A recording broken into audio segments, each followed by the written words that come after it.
every once in a while, you'll find someone that we call a pusher, and they tend to, their midline is very disturbed, so they think that when you're, instead of going to their strong side, they're constantly pushing to their weaker side, so they're actually easier to transfer to their weaker side, but that's very rare, and often we'll write on their board, like, transfer to the weaker side, or go to the left if that's their weaker side, because they push so strongly to that side. And that's a tough transfer, but otherwise, when you think of someone who's had an amputation, their sound side, their sound leg side would be the side to go to. Someone who has a stroke and they're obviously weak one side than the other, I would go to their stronger side. Something else to consider with someone who's had any type of a brain injury is sometimes their judgment is very off, and it very much can depend on which side of the brain has been affected.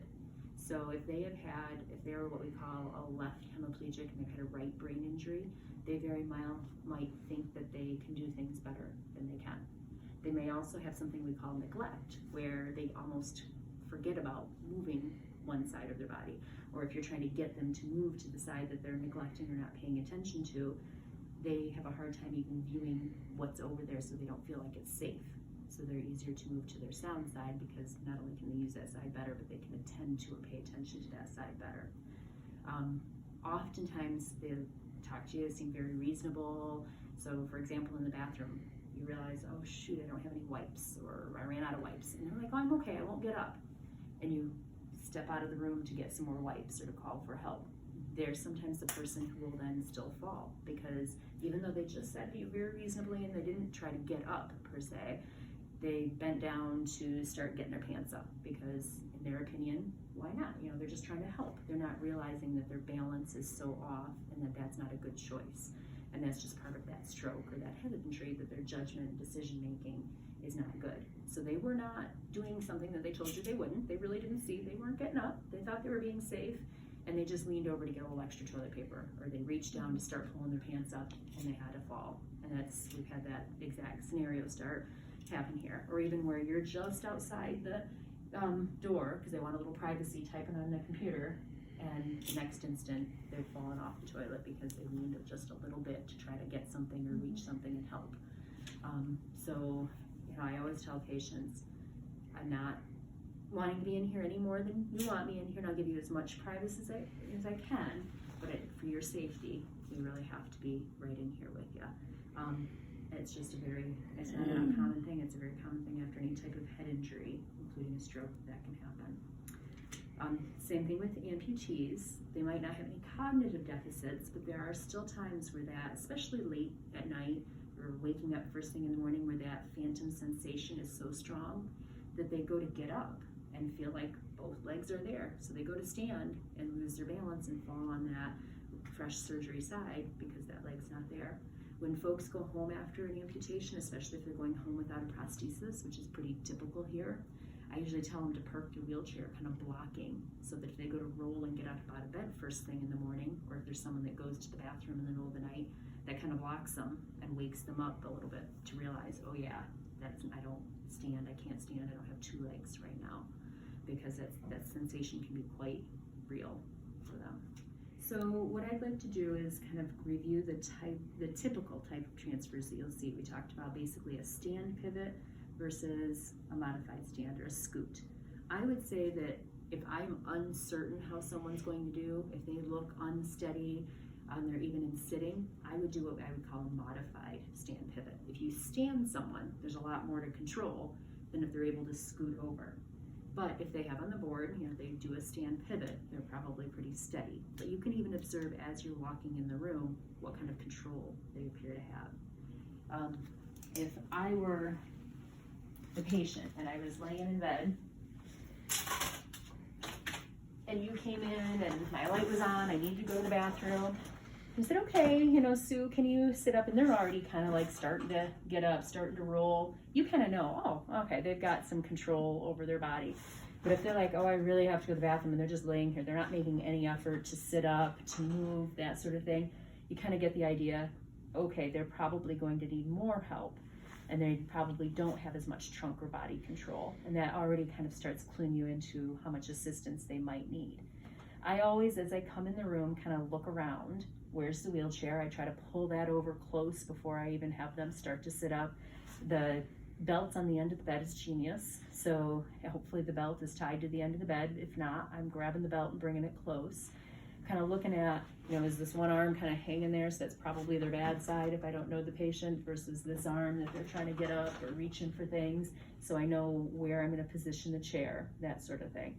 I'll get nice and close and I'll ask them if they can sit up. Even if it looks like they probably can't, I'll usually say, okay, can you help me out? If they say no, I usually say, oh, can you bend your knee, or can you reach over here? Even if they look towards where you're going, I'll try to get them to help some. My probably standard line is, well, do as much as you can, and anything you can't do or you need help with, I'll certainly help you, but I want you to do as much as you can for yourself. It's easier if they bend their knees, at least the one going this way, because it's always easier to roll. And truthfully, now a lot of our folks don't ever lay flat, but the little flatter bed is easier, because as you come up, if the head of the bed is very up, it's almost like you're like in a pit, and it's hard to balance that way.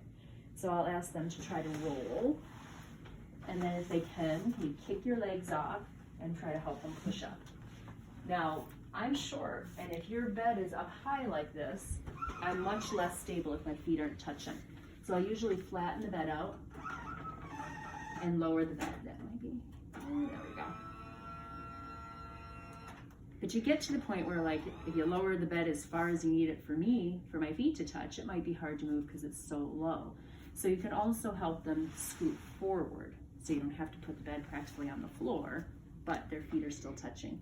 If their feet are touching the floor and they're still like way back like this, or tipping, that kind of stuff, it's probably a 2-person, and hopefully that's what it said on the board. So you maybe have gotten them to here and gotten the belt on and have the chair ready, but you're probably gonna need to wait for that second person. If they can't even control themselves and sitting, they're kind of tipping over or back, probably you're needing a second person for that transfer. If they can sit up pretty good, you might not need another person, and hopefully they're not. If their left side is their strong side, then I'm gonna go ahead and set the chair up over here. What I usually do is lock that inside brake, turn the chair, and lock the outside so it's as close as it can be. If it says stand pivot with a rolling walker, I'll have the walker right there, and basically it's just like it sounds. They're gonna stand and come up and turn, reach back, and have a seat. Most of the time for folks who are doing a stand pivot, the hardest with a walker, the hardest part for them is the stand, that up stand. It's always easier to get up from a higher spot than a lower. So if they go to stand and it seems like a little bit of a struggle, there's a couple things that I'll look at. One, can I bring the bed up a little so it's a little easier for them? And two, and a lot of our folks do this, they're kind of slouchers and they lean back. When my shoulders are behind my hips, I'm pretty strong and it's really hard to get up, and I'm tipping backwards. You have to get them to bend forward. You want to think shoulders in front of the hips, and it's much easier to get up. You even kind of can see your bottom starting to come up. A lot of our people that when I say to lean forward, they kind of go like this. So if I slouch like that, I'm really not getting any weight off my bottom. I have to sit up and lean forward, and you can see the weight comes up off your butt bones. So try to get them to sit up tall. Think of like leaning over or towards the front of the walker and pushing up. The other thing that most of our folks do is you put something in front of them and they grab on here. So now they've grabbed the walker and they try to get up, and they might succeed, but if they're leaning back, might also just end up like that. I try to get them to push up from the bed. Every once in a while, you have someone that just has such a hard time with that, so I might let them do that. But ideally, they're pushing from here. Once you've got your weight, your bottom up, your weight over your feet, come in here. And that's basically a stand pivot. I usually tell them just turn the walker a little, then turn your feet to point the same direction as the wheels, not like that. Because if they turn it that much, that walker's really not doing them any good. They're out of the base of support. So if their knees were to buckle or they were to tip, that walker doesn't help. If it's here and they buckle or tip a little, they've got that, they're inside the base of support here for the walker. So you turn the walker a little, turn your feet. walker, seat, and then back up and reach. And really the main reason I tell people to reach back is to avoid that. If you reach back, your arms typically aren't long enough, so you have to bend a little, and that helps decrease that flopping. The other type of transfer that we'll see a lot is what we call a modified stand, which means they don't really ever stand. You get the chair as close as you can, and get them to scoot kind of in line with the chair. All of our chairs, one way or another, the armrest will move. So then, if they can, they reach here. If they can't, kind of have them here, and you're in front, and you basically just have to do a pivot over. This is the person who really struggles to stand, or maybe has some weight bearing issues. They're not able to weight bear on one or the other or both legs. They tip backwards a lot. Like I said, they're just a very heavy stand. They're not ready for that. That makes it a lot easier, and you can do it in little bits. And then the worst that happens, you don't make it, and they end up sitting kind of in between. You adjust their feet a little, help them get the rest of the way, versus a stand if you go part way and they have a knee buckle or something. So this can be a little bit easier transfer for someone who has difficulty in standing with balance or even getting to standing because of strength. It's easier if you bring the bed up just a little, so you're either level or going a little downhill. Same with when you go from the chair to the bed. If you can make it level, it's going to be easier than trying to go uphill. This is a little more advanced than a sliding board transfer. So the next step from here, if this was not quite easy enough for someone, is when you use the sliding board, because then that board acts like a little bridge and they can kind of stop multiple times. They all have this, and this is the non-skid portion. It goes where you're going. So if I were in bed and I was using this to get over to the chair, you'd have them lean, put it under kind of their upper thigh and cheek, and then it allows you to scoot. And this works for someone who maybe has pelvic fractures or can't weight bear on their legs at all, or very little, or very painful, a paraplegic, an amputee who can't stand a lot or are unsteady with their sound leg and don't have the other leg. So this, I always tell folks, acts kind of like a bridge between you, where you're sitting, and where you're going. To make it easier, you can help them readjust their hand or their feet placement along the way.